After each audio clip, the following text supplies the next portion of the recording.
Halo, Bu Endang. Hai. Nah, gini udah mantap, bagus banget backgroundnya. Sip. Apa kabar, Bu YouTuber Endang? tapi baik, tapi YouTuber belum secanggih YouTuber Ruby Herman. Gak apa-apa, nanti lama-lama juga makin mantap. Belajar. Yes, tadi saya udah memperkenalkan sedikit nih. Saya baca dari biografi dari di IG ya. Nah, mungkin Bu Endang boleh perkenalkan diri nih kepada teman-teman yang sudah ikutan di sini. Silakan. Karena kan pasti ada 2 follower nih. Bentar ya, saya benerin dulu posisinya ini. Agak. Yes, nggak apa-apa dong, nggak apa-apa. It's okay. Tripodnya harusnya tadi pasang tripodnya. Oke. Assalamualaikum warahmatullahi wabarakatuh. Waalaikumsalam. Perkenalkan, ini tadi saya nggak pakai blazer, cuman karena Bro Ruby pakai blazer rapi, so I appreciate and I also wear the blazer. Pak Ruby. Yes. Kata orang kan kalau nggak kenal nggak sayang, jadi saya kenalan dulu. Betul. Yes. Saya Ena Wasiati Wirono. Sehari-hari saya sales properti. Saya punya kantor agent properti, Income Realty, dan saya punya inkubator agent properti, namanya inacademy.id. Nanti kita kolaborasi ya sama Ren Property ya. Boleh dong. Nanti kita ngobrol lebih dalam lagi. Terus kemudian hari-hari saya pedagang juga, jadi kalau mau melihat itu ada di bio saya di Instagram. Mau makan enak, saya punya buntut Sunda Kali. Terus mau beli aksesoris, mau beli masker, mau beli lipstick, saya punya hanamadangfashion.com. Terus kemudian kalau usahanya belum punya website, bisa kami bantu. Kita ada juru website. Ya gitulah, pokoknya how to survive. Wow, how to survive, menarik sekali nih. Ini menarik sekali. Jadi Bu Endang berdomisili di Palembang ya. Udah lama ya Bu Endang di Palembang ya? Saya di Palembang dari 2006 ya. Dari belum menikah sampai sekarang saya beranak 2, bersuami 1. Ya jadi ya sekarang udah jadi orang Palembang. Saya ngomong Palembang udah lebih medok daripada orang Palembang asli. Bilangnya Wong Kito Galo ya, Wong Kito Galo. Ya, Wong Kito Galo, betul. Yes, ini ada kesamaan karena papa saya dari Bangka ya, orang tua saya papa dari Bangka. Jadi Bangka ke Palembang deket ya. Biasanya kebudayaannya mirip-mirip ya. Mungkin ada makanan yang mirip-mirip ya gitu. Oke, tema kita hari ini kenapa harus punya properti sedari muda. Nah, tadi kan Bu Endang sudah perkenalkan diri ya kan. Saya mau tanya dulu nih Bu Endang. Bu Endang kenapa bisa terjun di bisnis properti? Apa yang membuat Bu Endang memutuskan nih untuk masuk ke bisnis properti? Yang pertama karena ini tuh kebutuhan primer. Jadi properti real estate tuh kebutuhan primer. Jadi kalau kita lihat di kehidupan kita, mulai dari kita lahir sampai kita meninggal, kita tuh butuh yang namanya properti, ya kan? Kita lahir di rumah sakit, which is itu properti. Terus kemudian kita gede dikit kita sekolah, juga itu sekolah adalah properti lagi. Terus kemudian kita menikah di ballroom juga itu properti, hotel juga properti. Terus kemudian setelah menikah punya anak, rumah orang tua, rumah mertua kurang gede, kita butuh rumah lagi, ada rumah yang lebih besar, itu properti lagi. Terus setelah itu anak kita menikah nih udah gede, kita beliin lagi properti. Kita usaha, kita butuh gudang, kita butuh kantor, ruko, itu juga properti. So sampai kita meninggal, kita juga butuh properti. San Diego Hills itu 650 juta kok sekarang, ya kan? Yes. Ini pikirnya nggak pernah siklusnya tuh nggak pernah berhenti gitu. So everybody needs property dari dia lahir sampai dia meninggal, dia akan butuh properti seperti itu. Wow, keren banget nih insight-nya. Ini saya baru dapat insight yang baru nih. Makanya saya suka banget interview sosok-sosok atau tokoh-tokoh yang di industri properti ya.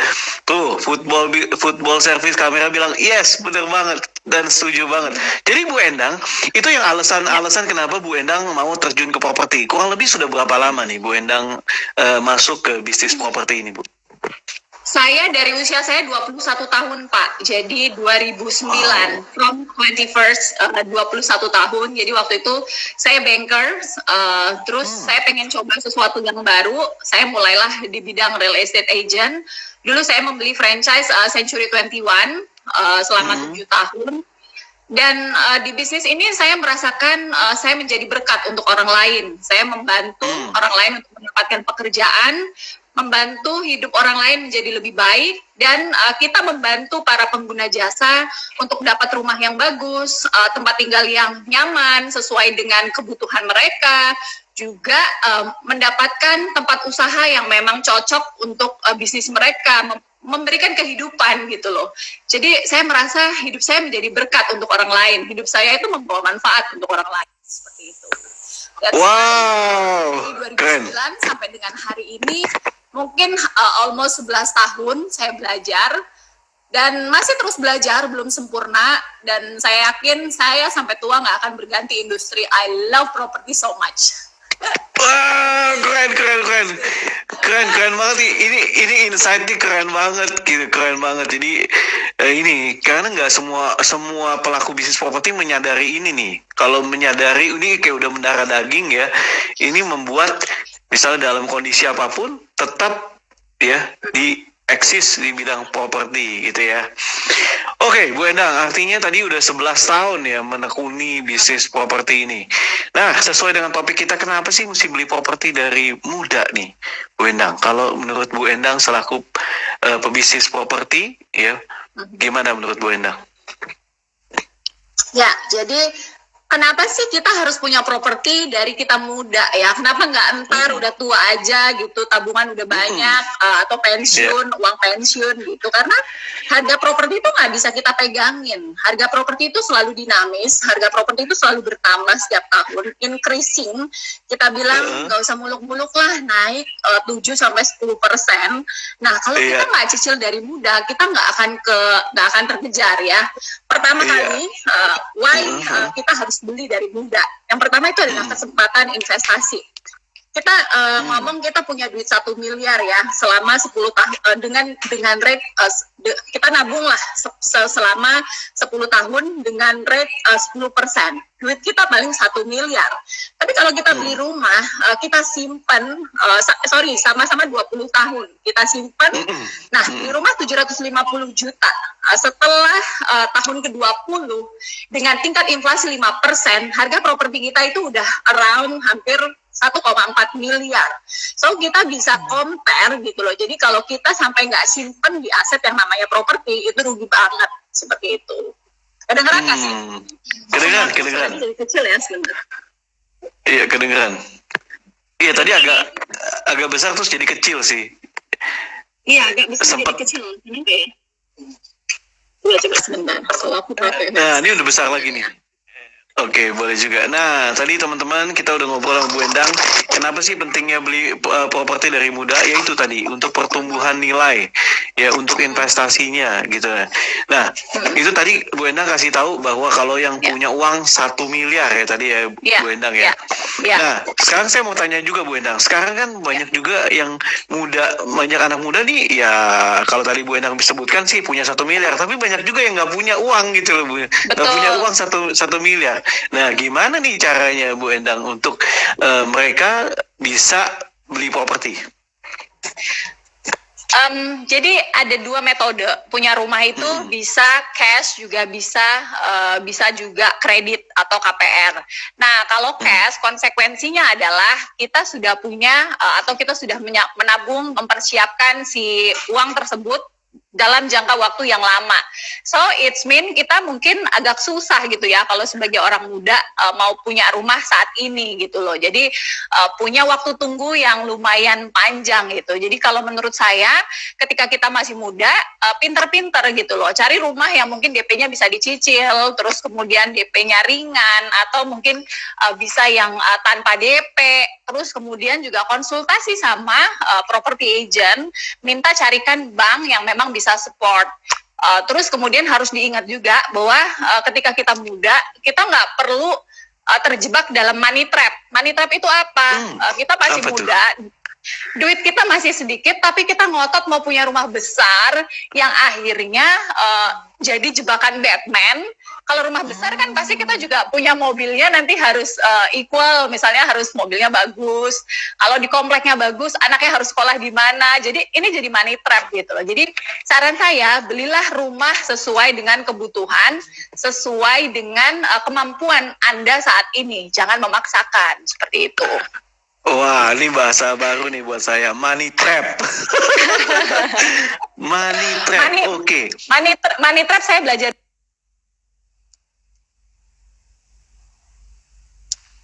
Oke, mohon maaf, sinyalnya terganggu sedikit.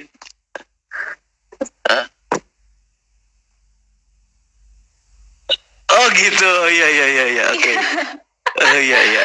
Oke, tadi bicara money trap kenapa? Tadi berasal dari mana? Money trap saya belajar sama Dan Lok. Dan Lok itu Oh, Mr. Dan Lok, oke.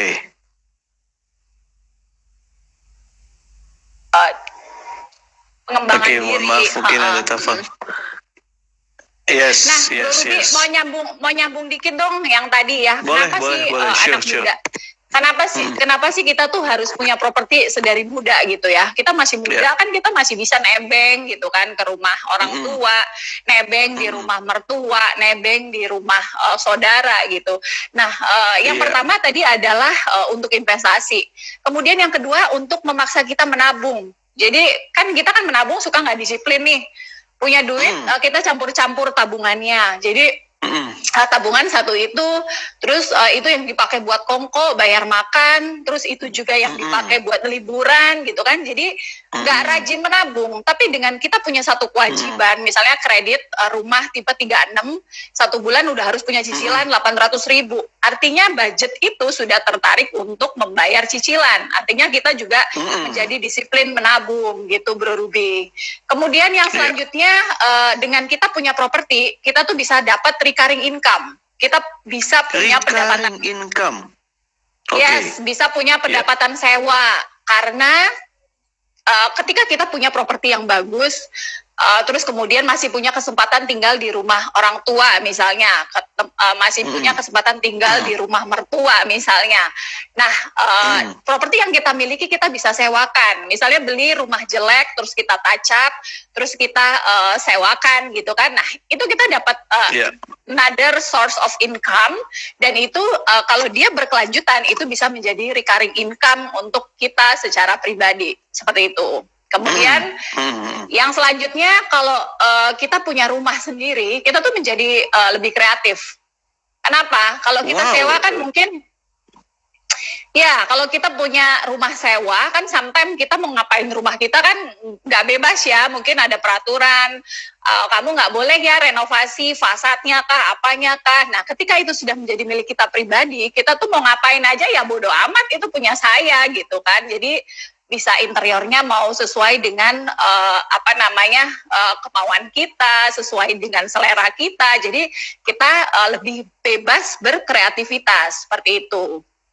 Kemudian ketika kita punya rumah sendiri, kita itu bebas dan mandiri. Kenapa?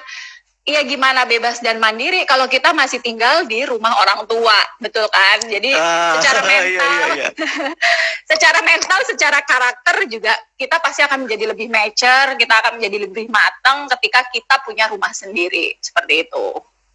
Kemudian selanjutnya melatih skill kita untuk mengelola keuangan.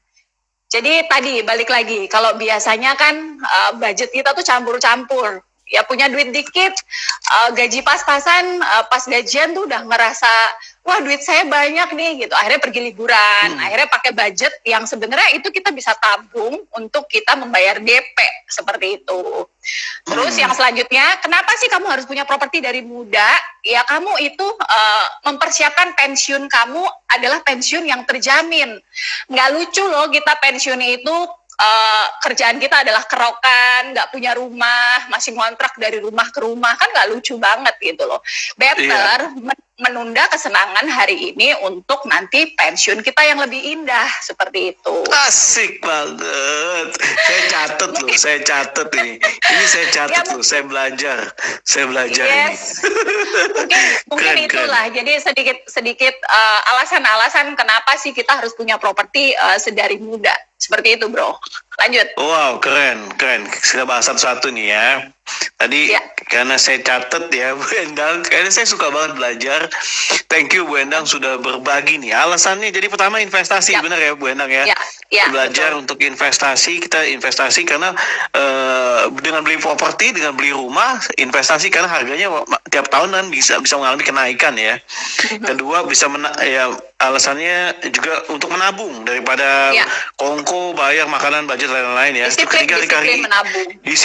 Disiplin menabung. Ini bicara disiplin ya. Nah, ini kita bahas dulu. Banyak kan anak muda kan, kebanyakan mungkin nggak tahu. Atau saya tanya dari Bu Endang deh, kalau Bu Endang menjumpai anak-anak muda, itu apa sih yang Bu Endang temui atau alasan apa mereka belum atau menunda untuk beli properti? Menurut Bu Endang gimana? Yang pertama mungkin mereka belum tahu caranya. Yang kedua mindsetnya juga. Kemudian yang selanjutnya belum mendapatkan informasi yang pas tentang seberapa pentingnya sih punya rumah sedari muda, punya properti sedari muda seperti itu. Kalau kita bicara mindset, ya kan. Beli properti itu mahal, susah gitu kan, ya itu pasti nggak akan kesampaian kita punya rumah gitu loh. Jadi mindset untuk punya properti itu bisa digali dan ya gampang, informasi sekarang sangat terbuka sekali, banyak sekali blog yang menyediakan, terus kemudian juga banyak sekali portal marketplace, YouTube seperti punya Bro Ruby, muda keren punya properti itu keren banget. Jadi kita tuh jangan sampai punya properti itu menunggu entar udah tua, kita udah juga nggak bisa menikmati rasanya punya rumah yang nyaman tuh bagaimana, seperti itu.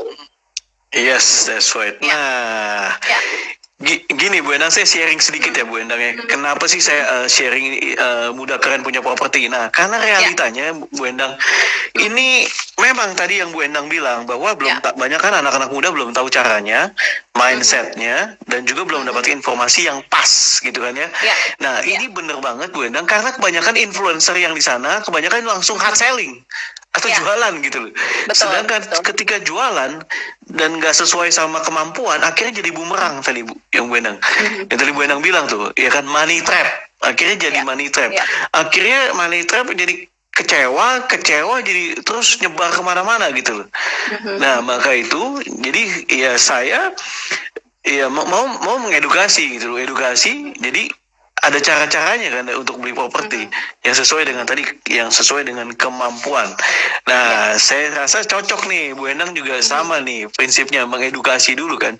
Kita bukan hanya jualan, soft selling bahasa ininya, soft selling. Yes. Oke, buat teman-teman juga yang lagi nonton acara ini, teman-teman kalau ada yang mau bertanya, welcome ya. Tapi sebelumnya kita akan tanya jawab dulu bersama Bu Endang, ya kan? Nah, buat teman-teman nanti mau bertanya silakan ya. Oke. Nah, tadi Bu Endang, banyak anak-anak muda yang bilang kan mahal. Terus kemudian juga ya susah nih gitu kan ya. Nah, menurut Bu Endang bagaimana sih cara-cara untuk anak-anak muda ini bisa beli properti, atau harus gimana nih? Gimana nih cara mereka nabungnya gimana gitu? Oke, jadi saya tadi udah coret-coret sebelum sebelum sama Bro Ruby, saya tahu ini akan ditanya gitu kan, saya ada coret-coret. Jadi Iya dong. gimana sih anak muda yang sekarang notabene 20 juta penduduk Indonesia 2020 ini adalah milenial. Milenial itu adalah sampai dengan usia 39 tahun. Nah, sometimes para penduduk atau citizen milenial ini ada yang belum sadar bahwa punya properti itu nggak susah-susah amat gitu loh. Nah, yang pertama kali itu caranya adalah kita mengurangi kebiasaan nongkrong nih, Pak Ruby. Jadi sometime anak muda sekarang nih kan, sorry ya, gajinya pas-pasan tapi udah gayanya sosialita abis gitu kan. Nongkrong mungkin 1 minggu bisa 7 kali nongkrong gitu. You can imagine gitu kan. Ya, you can imagine berapa yang bisa di-save dari 7 kali nongkrong itu gitu loh. Dan ini juga nasihat untuk diri saya pribadi karena saya juga masih milenial. Saya 33 years old gitu kan. 7 kali seminggu nongkrong. Kalau kita satu nongkrong, oke lah kita nggak ngebayarin teman-teman ya. Kita nongkrong mungkin spend 150.000. Kaliin 7 kali itu udah berapa? Udah almost 1 juta rupiah. Nah, coba kalau kita save, kita bisa simpen uang itu untuk at least kita punya sejumlah uang untuk ngebayar down payment untuk pembelian properti. Ya, jadi sebenarnya bukannya tidak boleh nongkrong, tapi mungkin frekuensinya yang dikurangi. Jadi dari 7 hari kita mungkin dikurangi menjadi 1 kali aja. Kan artinya kan budget itu masih banyak nih longgarnya seperti itu ya. Jadi bukan nggak boleh nongkrong ya, boleh nongkrong tapi dikurangin seperti itu. Kemudian saya mau nanya dong, Bu Endang nongkrongnya sebulan berapa kali? Pas during COVID ini nggak ada nongkrong sih. Nggak bisa, nongkrongnya di online. Saya jujur dari saya muda kayaknya saya memang tipikal orang yang tidak suka nongkrong yang kongko-kongko doang. Jadi kalau mau nongkrong itu harus jelas gitu, mau ngapain, mau ngomongin apa gitu, what business gitu, what we can do together gitu-gitu. Saya paling males kalau kongko terus akhirnya ngomongin orang gitu kan, bukannya dapat duit tapi malah dapat dosa gitu. Nah, saya nggak mau seperti itu. Nyinyir gitu ya, takutnya nyinyir atau apa ya? Iya, betul. Kemudian yang selanjutnya nih Pak Ruby, selain kita tadi mengurangi nongkrong, kita juga harus menabung emas atau deposito. Jadi menabung emas itu, ini gimana cara ngepin kalau orang nanya ya? Oke, saya bantu pin nih, saya sematkan. Bentar ya, saya pin. Oke, ini ada Wijaya Marzuki. Oke. Terus ada Pak Iwang tadi di atas, Prejadi. Oke, nanti saya akan ke atas lagi. Sementara saya pin dulu nih ya. Baik. Oke, sip. Yang selanjutnya adalah menabung emas atau deposito. Nah, bicara menabung emas, sekarang itu banyak sekali referensinya. Mungkin bisa di tabungan-tabungan yang sifatnya itu perbankan atau lembaga-lembaga tertentu, lembaga-lembaga penyimpanan tertentu. Tapi kalau saya pribadi lebih menyarankan beli emas yang bentuknya fisik. Karena secara potongan, kemudian secara harga itu akan lebih affordable compare yang kita menabung di lembaga-lembaga yang saya sebutkan tadi.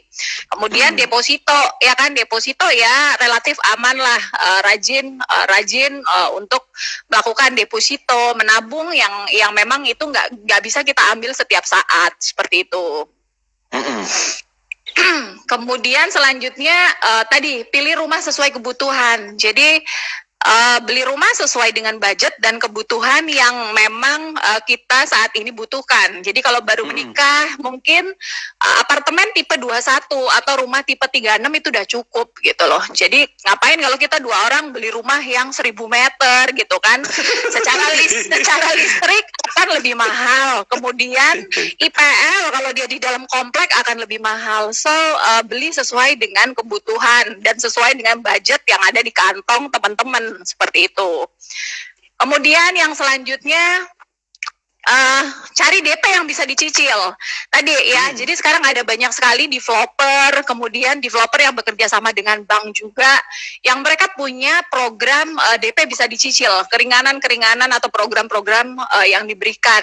Nah, pilih yang seperti itu. Jadi harus smart, harus pinter-pinter googling, browsing, cari referensi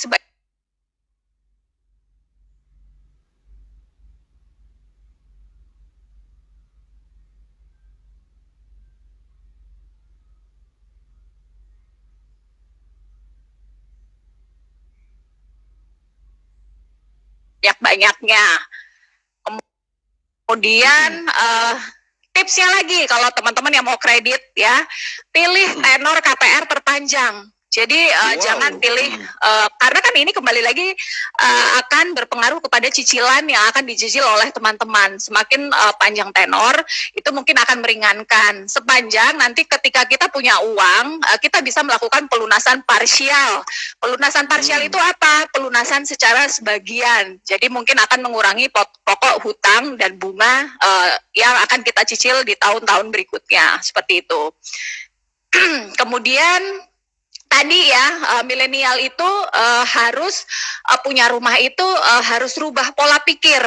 Jadi jangan selalu berpikir nanti aja, belum penting saat ini, penting jalan-jalan, penting liburan gitu kan. Karena kita lihat kalau kemarin itu kan pola anak muda itu kan lebih ke esteem, foto di atas pohon yang mungkin di ujung gitu kan, mau jatuh ke jurang itu lebih happy compare dia punya properti gitu kan, ya kan? Tahu nggak? Iya kan? Iya tahu iya.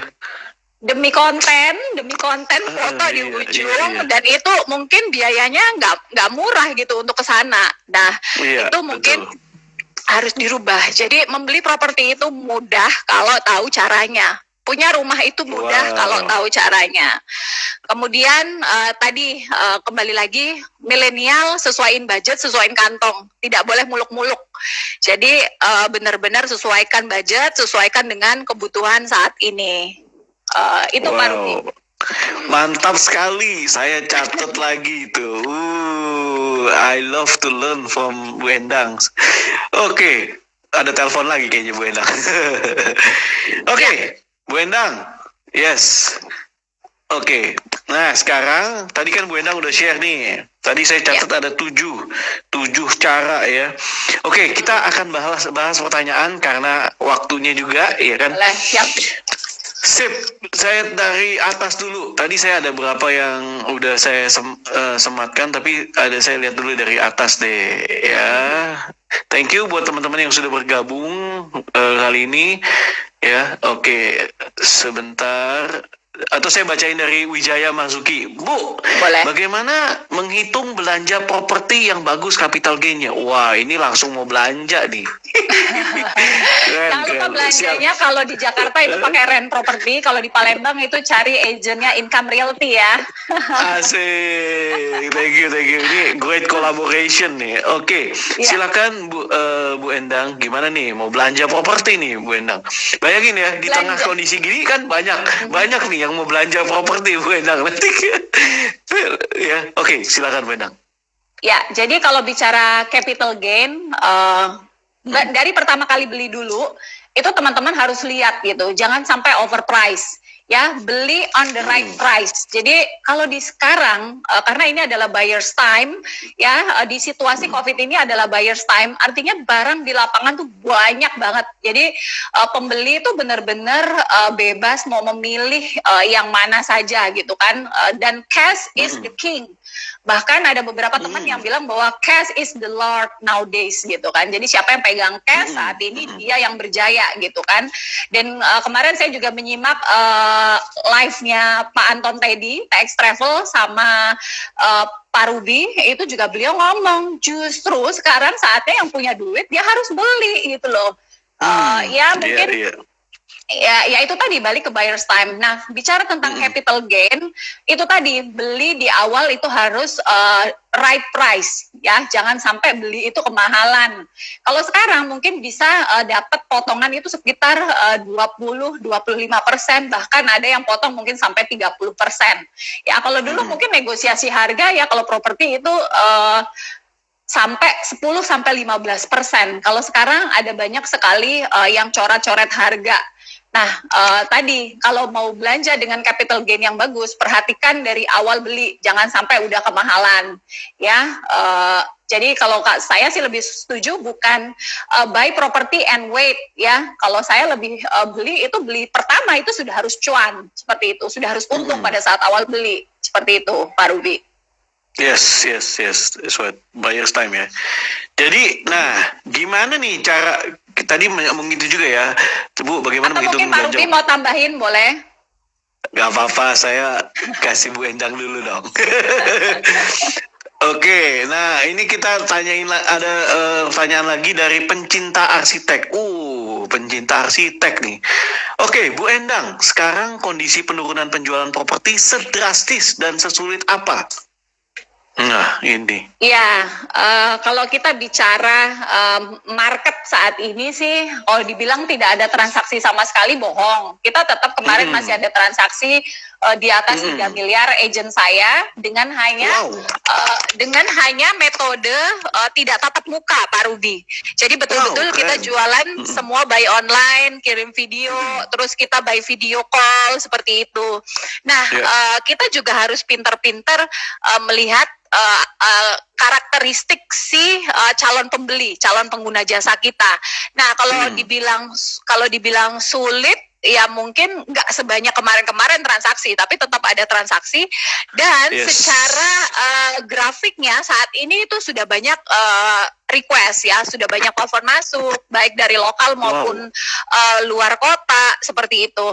Nah, kita melihatnya bahwa saat ini para pengguna jasanya kita atau calon buyer itu sudah ngerasa COVID kita kayaknya akan hidup berdampingan gitu. Jadi mereka sudah nggak separanoid kemarin, dan mereka sudah berani decide untuk melakukan transaksi. Dan saya lihat juga ke depan kita sudah akan semuanya terbiasa kayak kita hidup bareng DBD gitu kan. Kita akan hidup bareng teroris, yang nggak akan hilang teroris. Kita harus berdamai sama mereka sepanjang kita sendiri menjaga kesehatan dan imun tubuh kita gitu loh.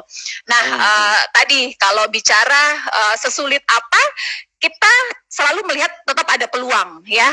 Kita tidak merasakan kalau kita ngerasa sulit nggak bisa jualan, ya kejadiannya nggak bisa jualan. Tapi agent-agent saya tetap aktif, mereka tetap bisa jualan, tetap bisa closing, dan itu ada gitu loh, bukan isapan jempol. Artinya tergantung bagaimana kita menghadapi dan pola pikir kita, mindset kita penting, seperti itu, Pak. Top banget. Ini kalau bosnya aja kayak gini, ini pasti timnya gaspol jualannya. Nah, ini benar-benar leader itu akan berpengaruh. Ya kan, leader akan berpengaruh. Top banget. Bagaimana leader di atas, begitulah bawahan di bawah, seperti itu ya. Yes, saya setuju banget. Ini saya mau tambahin sedikit gitu loh, bahwa gini, kita sebagai pelaku bisnis properti, ya kan, di saat kondisi gini kita harus gaspol terus. Maksudnya kita harus edukasi tim kita gitu loh. Karena gini loh, insight dari luar ini kan galak banget. Maksudnya berita-berita negatif ini kan banyak banget, membuat setiap sales akan down kan. Mungkin yang nonton ini juga gitu kan. Nah, bagaimana kita bisa melawan arus gitu kan. Sebagai leader, makanya Bu Endang saya setuju banget. Sebagai leader, ya itu fungsi kita untuk ngelit gitu kan. Kitanya sendiri harus kuat, ya kan. Kita harus sebagai pemimpinnya harus kuat, harus bisa menemukan solusi-solusi, peluang-peluang di balik kesulitan yang ada. Jadi saya setuju banget nih sama Bu Endang. Bu Endang, ada dari Iwang gitu. Light on, yes. Bu Endang, ada dari ini iwang.s_vp, ajari beli properti dong Mbak En. Wah. Pak Iwang itu sahabat saya. Pak Iwang itu sahabat saya. Dari zaman saya masih jadi sales di Bank Danamon. Jadi sahabat saya dari nol banget. Pak Iwang Iya, ini iya, tahu iya, iya. saksi hidup saya. Dulu saya naik bus prospekin beliau, itu Pak Iwang Wow. gitu loh. Jadi yes, Pak Iwang itu Pak Iwang tahu, maksudnya dari saya memulai di dunia penjualan. Dulu saya financial advisor di Bank Danamon. Jadi kalau beliau nanya ke saya kasih tips jualan properti, itu saya yang harus berguru sama beliau karena beliau tuh developer. Developer, mantap. Iya, tapi nggak apa-apa ya. Saya coba jawab ya, Pak Iwang. Yes. Jadi kalau tips jualan properti mungkin saya lebih kepada sesuatu yang relevan saat ini. Saat ini adalah situasi di mana kita itu tidak hard selling. Ya, mungkin para pengguna jasa kita sekarang kan juga bagaimana mereka men-settle bisnisnya masing-masing gitu kan. Kalau yang dia pengusaha, kalau dia profesional juga sama, dia punya tanggung jawab ke pekerjaan, ke keluarganya. Kalau kita tiap hari sudah berondong dia dengan broadcast, Pak, ini ada properti bagus, harganya sekian, bla bla bla. Aduh, itu nggak akan dibaca, itu WhatsApp gitu loh. Jadi kalau menurut saya, di kondisi saat ini kita tuh lebih kepada berempati ya. Kita juga jualan pun mungkin soft selling gitu kan, sekedar menyapa, hai Pak, apa kabar? Hai Bu, apa kabar? Semoga sehat selalu, seperti itu. Nah, jadi lebih kepada servicing, sambil kita juga sebagai seorang sales, sebagai tenaga penjual, kita tuh mempersiapkan back end-nya Pak. Jadi kalau kemarin mungkin waktu kita kan sibuk ya kemarin, ketemu orang, meeting kesana kemari, mobile. Nah sekarang tuh waktu banyak banget, jadi benerin back end-nya. Mungkin marketplace-nya kemarin-kemarin belum rapi, caption-nya mungkin masih berantakan, nah, sekarang dirapikan. Database mungkin kemarin tidak terklasifikasi dengan baik, misalnya dia bayar komersil, bayar rumah, terus kemampuannya seperti apa. Nah mungkin itu bisa dipakai waktunya yang banyak itu untuk memperbaiki back end-nya. Nah kemudian tips yang selanjutnya untuk jualan properti, yaitu artinya dengan nilai tertentu kita itu bisa mendapatkan berapa benefit. Jadi orang itu kan akan cenderung memikirkan, oke, gue bayar 1.000, dapatnya berapa sih gitu. Kalau dapat 1.000 dengan benefit 5.000, orang pasti mau bayar, bener nggak? Tapi kalau lu bayar 1.000 tapi dapatnya 1.000, ya nggak menarik gitu loh, ya kan? Makanya orang banyak beli rumah gratis AC, gratis apa, ada yang gratis istri muda gitu kan, kayak pernah ada iklannya di Jogja gitu. Nah mungkin itu ya. Jadi balik lagi ke kebutuhan, apa sih teorinya Maslow segala macam. Nah itu panjang, nanti bahasannya nggak cukup 1 jam. Nah jadi ya itu tadi, bayarnya berapa bisa dapat berapa gitu deh Pak Iwang. Nanti kita kecap ya Pak Iwang, habis COVID ya Pak Iwang. Wow, thank you Pak Iwang atas pertanyaannya, semoga bisa bermanfaat. Pak Iwang itu developer ya. Keren Pak Iwang, sukses ya Pak Iwang ya. Nah ini ada Dan Randi, bukan pertanyaan nih, kalau saya nabung deposito Mbak, mungkin informasi. Oke, nah ini juga ada pertanyaan dari pencinta arsitek, Bu Endang, bisa diceritakan lebih banyak soal incubator program online base ya? Silakan Bu Endang. Oke. Boleh ya Pak Ruby, ini nggak sharing. jualan ya karena diminta boleh ya. Dong. Boleh banget. Boleh banget. Boleh. Jadi mau jualan pun nggak apa-apa, saya kasih.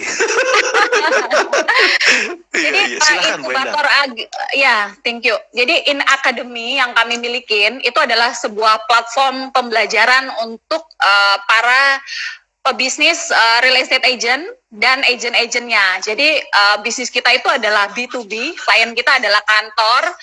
Kita membantu para pemilik bisnis untuk lebih mudah mencetak tenaga-tenaga penjual yang memang dia profesional dan menghasilkan. Karena kan selama ini kan tugas seorang prinsipal kantor, tugas seorang pemilik kantor tuh banyak banget nih Pak Ruby. Ya kan, harus cari produk, terus training agentnya, rekrut, terus menghandle komplain, objection, itu ada banyak sekali. Dan men-training itu nggak gampang gitu loh. Kadang-kadang kita udah training agent kita berapa bulan dia muntaber, ya kan? Atau dia udah dapet, dia cabut ke kantor lain gitu kan, misalnya dikasih iming-iming apalah, pindah ke kantor lain. Terus kalau kita mau sewa trainer pun, tenaga pengajar pun, itu juga nggak murah kan. Trainer yang berpengalaman itu juga nggak bisa hanya seorang pengajar, tapi dia juga harus praktisi. Dia harus bisa melakukan, dia harus tahu proses transaksi dari A to Z gitu kan, bagaimana menjadi seorang property agent profesional. Saya boleh klaim modul kita itu paling komprehensif, dari mulai modul basic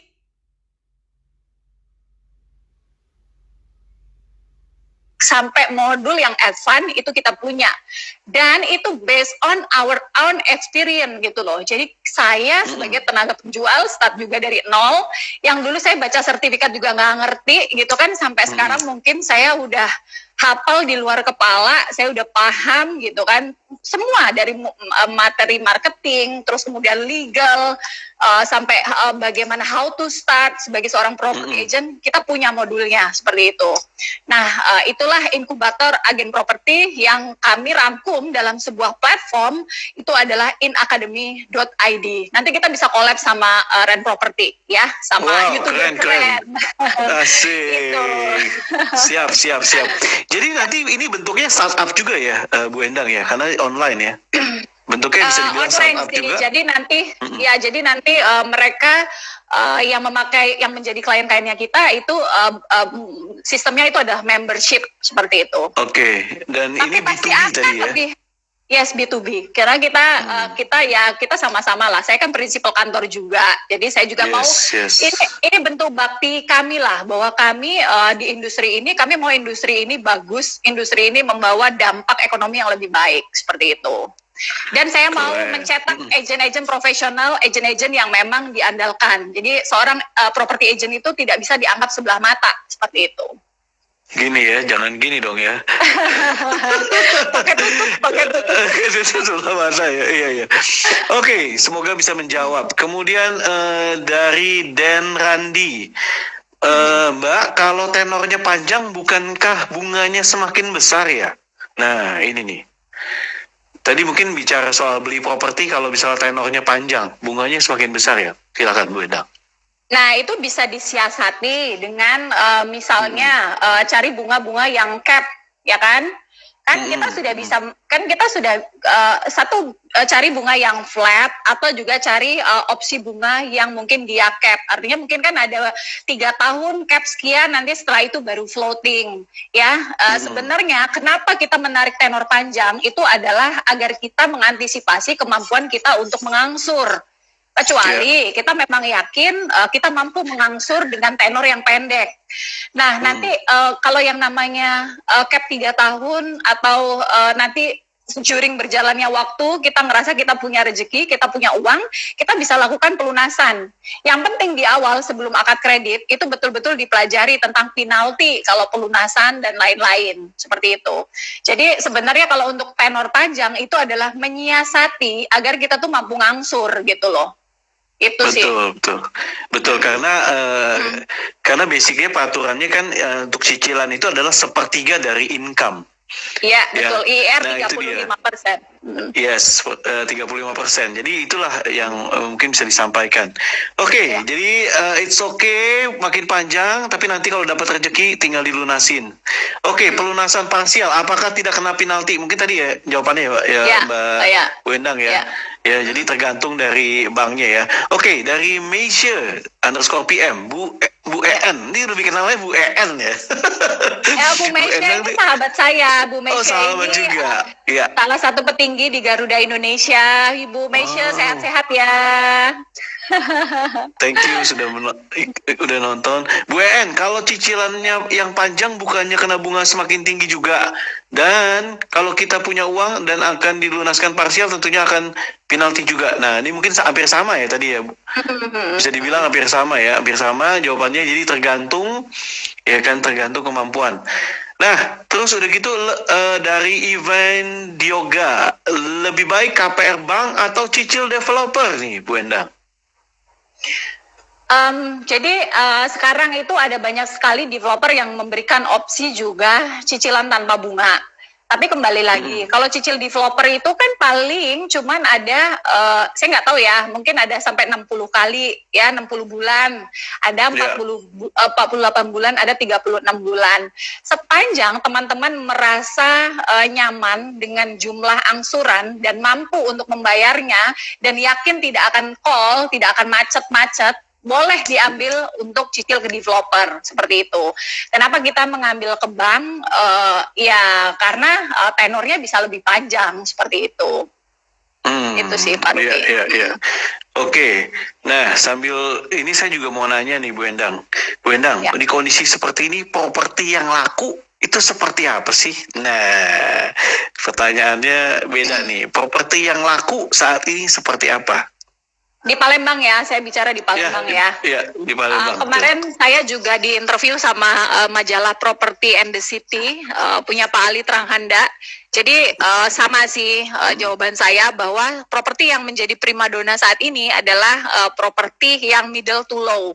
Jadi masih ke rumah subsidi, terus kemudian juga sampai beberapa developer yang mau mempertahankan cash flow itu mereka mencacah land bank yang ada itu menjadi kafling komersil.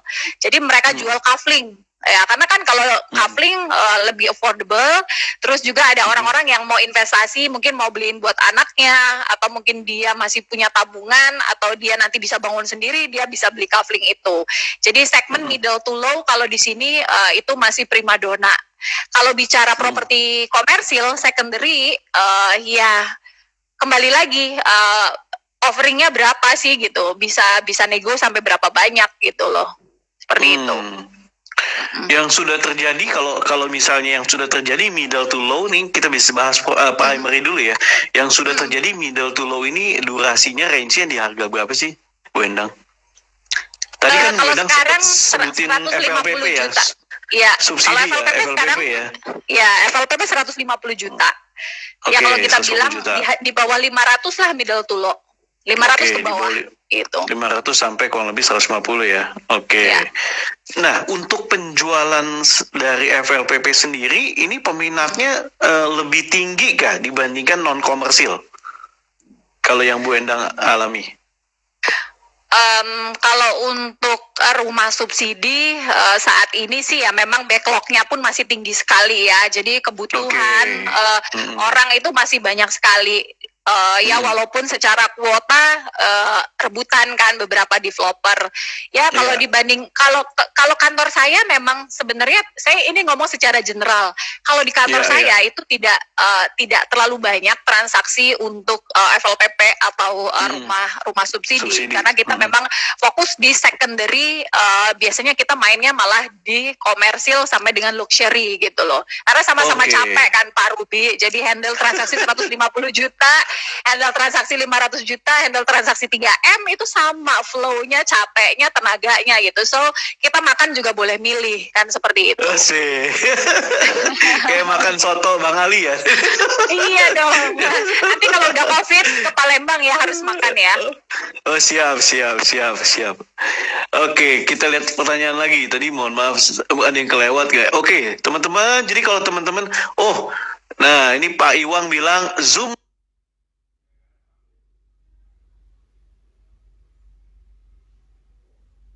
dong Mbak En, ajakin Zoom tuh mungkin nanti kita masih ada sesi lagi ya, kita punya satu yang kita simpen tema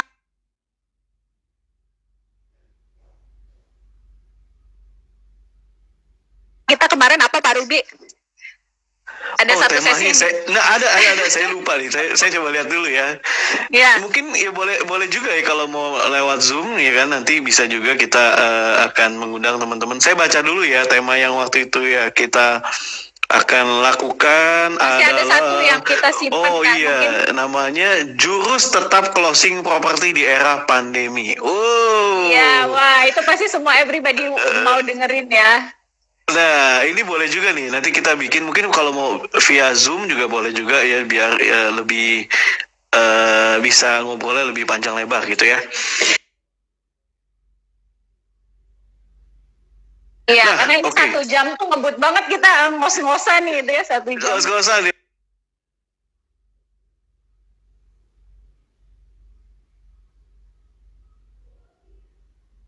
Iya iya, nanti kita atur sama sama teman-teman semuanya, kita sama Bu Endang nanti kita atur ya Bu Endang ya.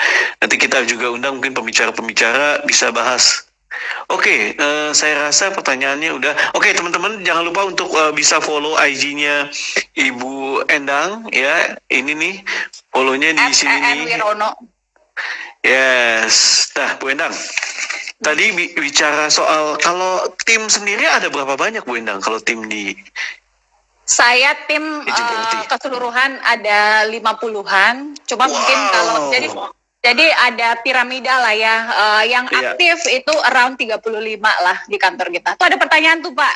Enaknya pandemi ini bisnis emas di trading. Oh iya sorry ya. Oh dia informasi ya. Enaknya pandemi ini bisnis emas di trading.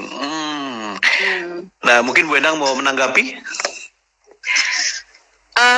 Saya pribadi sih memang penganut orang yang konservatif ya. Saya lebih mungkin memilih emas dalam bentuk fisik sih seperti itu. Kecuali mungkin ya main falas boleh lah ya. Tapi mungkin ya pilih, kan sekarang ada banyak sekali kan, bisa pakai robot, bisa pakai apa yang memang tingkat lossnya itu kita bisa ada yang kita bisa atur gitu kan, bukan kita sih yang ngatur si robot tersebut gitu. Yes, benar sekali. Tapi ya jawaban yang bijak sekali. Jawaban yang bijak sekali. Kalau Pak Ruby gimana? Kalau Pak Ruby suka nggak trading gitu? Sama, saya jujur nggak menguasai, dan kalau saya pribadi saya lebih suka ya bentuknya fisiknya ada gitu, kayak properti kan fisiknya ada, jadi bisa kita mau ngapain aja bisa gitu kan ya. Kalau bicara tadi soal ya balik lagi, tapi ini kan selera atau pilihan. Iya, saya nggak menguasai di situ gitu. Nah jadi teman-teman, tadi kita udah bahas kenapa harus punya properti dari muda ya. Tadi saya bisa tarik kesimpulan ya Bu Endang ya, karena waktu juga terbatas. Oke, tapi sebelum itu ada peraturan baru untuk sertifikat rumah di bawah 1997. Maksudnya gimana Bu? Sertifikat ini yang mana? Yang belangko lama mungkin ya. Share of joy, mungkin boleh dijelasin lagi pertanyaannya. Sertifikat rumah di bawah 1997 maksudnya gimana Bu? Saya sih belum paham ya. Iya. Saya juga Bapak atau Ibu Share of Joy mungkin boleh ditulis lagi, jelasin tentang peraturan baru itu apa maksudnya yang ingin ditanyakan. Nah intinya kalau tadi sambil saya rangkum, jadi kenapa sih harus punya properti dari muda ya? Ya menurut saya ya tadi, kalau saya bisa simpulkan sebenarnya banyak sekali keuntungan untuk beli properti dari muda nih. Bisa buat investasi, kemudian punya recurring income ya, selain disiplin menabung. Yang pasti ini saya rangkumin aja ya, yang pasti dengan punya properti ini jadi bebas dan mandiri nih, ya kan. Terus bisa melatih skill juga untuk mengelola keuangan ke depannya juga bagus kan. Dan juga yang paling penting yaitu mempersiapkan pensiun kita. Jadi mending lebih baik kan nanti udah pensiun punya properti ya, lebih nyaman, terjamin. Nah jadi bisa menunda kesenangan. Dan juga teman-teman dalam memilih properti juga mesti berhati-hati, karena tadi Bu Endang juga bilang bahwa dalam memilih properti harus sesuai dengan kemampuan ya, harus bisa kemampuan ya, dan juga ya kebutuhan kita. Jangan beli yang 1000 meter dan lain-lain gitu kan ya. Gitu sih. Oke, Share of Joy tadi bilang iya Bu, pembaruan belangko katanya ada pengukuran ulang. Apakah Ibu sudah pernah proses? Oh iya, jadi mungkin ada sih beberapa transaksi yang masih buku tanah lama Pak. Jadi kita kalau sudah berkaitan dengan alas hak, kita sih kan ada pihak lagi ketiga yang namanya notaris. Jadi kita leave it to notaris, serahkan ke notaris, biarkan mereka yang melakukan, karena itu sudah bukan ranah kita lagi, seperti itu. Jadi kita sebagai seorang property agent itu nggak pernah boleh mengklaim bahwa sertifikat ini aman gitu, nggak boleh, karena itu bukan tugas kita. Jadi secara legal kita akan kembalikan itu ke pihak yang memang berwenang, ya ini notaris dalam hal ini, karena dia sebagai pejabat pembuat akta tanah, ya notaris dan PPAT lah, dua itu. seperti itu. Iya. Yes, oke. Semoga bisa menjawab ya, share of joy. Ini penting sekali nih lagi nuansa pandemi kayak gini, share of joy, membagikan sukacita. Ada pertanyaan lagi tuh Pak Ruby. Ada Bu En, ada pertanyaan locker nggak? lagi. Nah, Bu En mungkin ada locker, mungkin ini bisa juga inkubator tadi mungkin. Bu En. Kalau Locker di gimana? saya sih memang selalu rekrut new agent ya. Jadi Nah, nanti itu. Ibu boleh akses join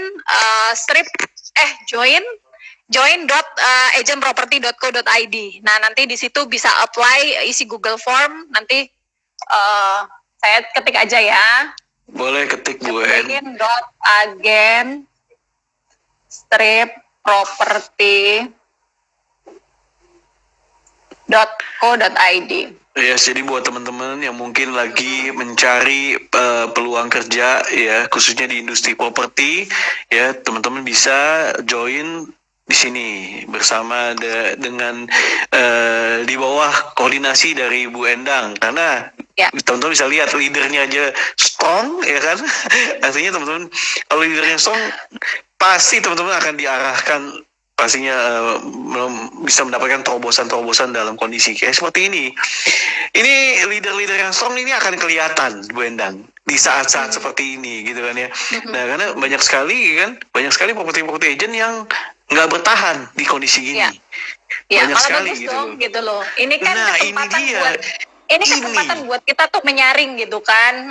Betul. Jadi siapa yang follower, siapa yang Yes. Memang betul-betul dia tough di industri ini gitu. Yes, staff, leader, Ada yang- dan Iya, yang memang dia mau encourage diri, mau belajar terus gitu kan. Karena saya ngelihat ya di COVID ini kita tuh dipaksa sebagai tenaga penjual tuh harus benar-benar transform. Jadi kita tuh harus benar-benar adaptasi cepat sama teknologi.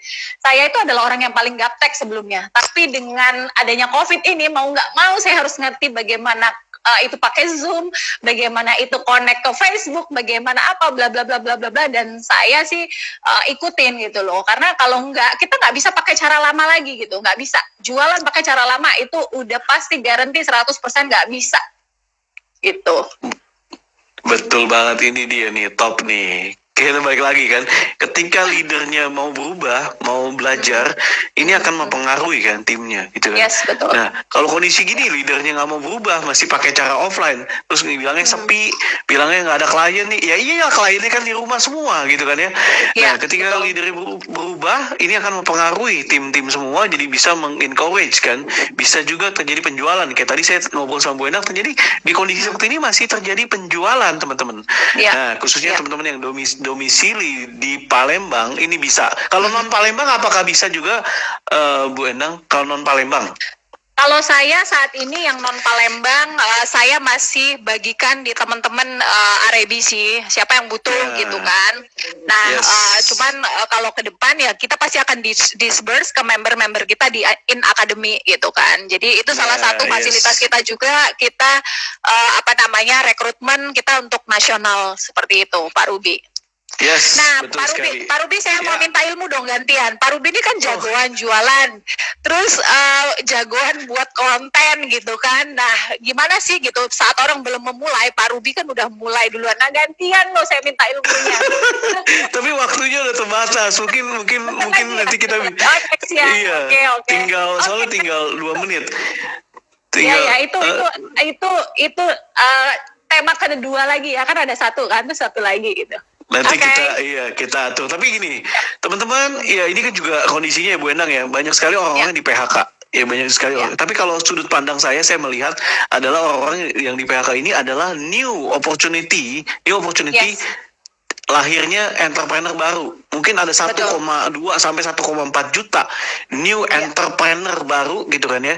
Ya karena kan kondisi kerjaan juga nggak mudah. Tapi new entrepreneur, dan salah satunya industri apa? Salah satu industri properti yang bisa peluang untuk kondisi seperti ini. Oke, waktunya tinggal 20 detik lagi. Sekali lagi thank you so much Bu Endang sudah berbagi, menginspirasi di siang hari ini. Semoga bisa bermanfaat. Jangan lupa untuk follow IG-nya Bu Endang @en tadi apa? Saya takut salah Wirono, sebut. jangan lupa subscribe channel YouTube saya Endang Wasyati Wirono dan channel YouTube Pak Mantap. Ruby Herman. Thank you. Yes, sampai